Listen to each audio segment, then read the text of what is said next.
Presented by Anshika music. प्रेम से बोलो शिव शंकर भगवान की।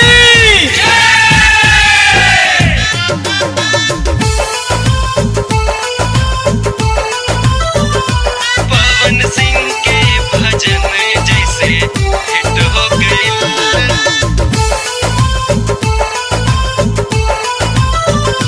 पवन सिंह के भजन जैसे हिट हो गई। पवन सिंह के भजन जैसे हिट हो गइल। गा के तोहरे भजन जिंदगी सेट हो गइल। आज आयल हई भोला दरबार में, आज आयल हई बाबा दरबार में। सूतल किस्मत लगे हमरो सेट हो गइल। पवन भैया के गाना जैसे हिट हो गइल। पवन सिंह के भजन जैसे हिट हो गइल।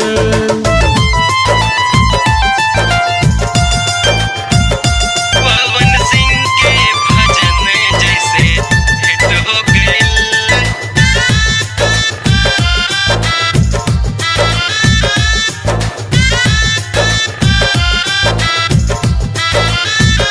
शिव में संसार सारा समायल बाहो। शिव के भक्ति में चंदन रमायल बाहो।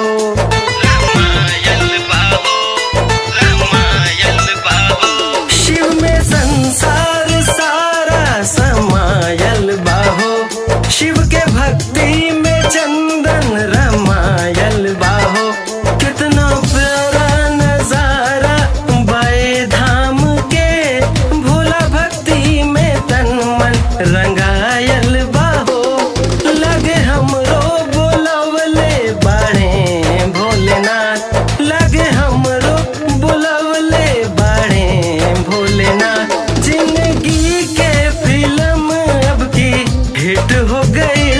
पवन सिंह के भजन जैसे हिट हो गइल। पवन भैया के गाना जैसे हिट हो गइल।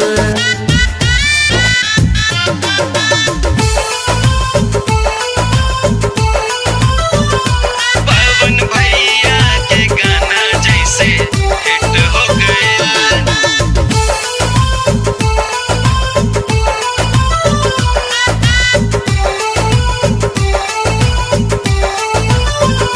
सावन के रुतबा मौसम सुहाना लगे। भोले बाबा के दर पर जमाना लगे।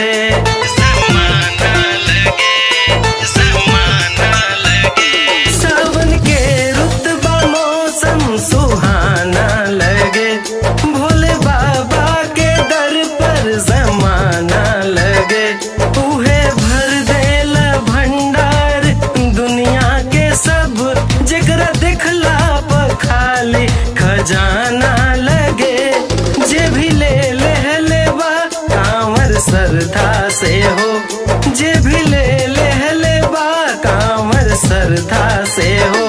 ओकरा जिंदगी में दुख नो परमिट हो गइल। पवन सिंह के भजन जैसे हिट हो गइल। पवन सिंह के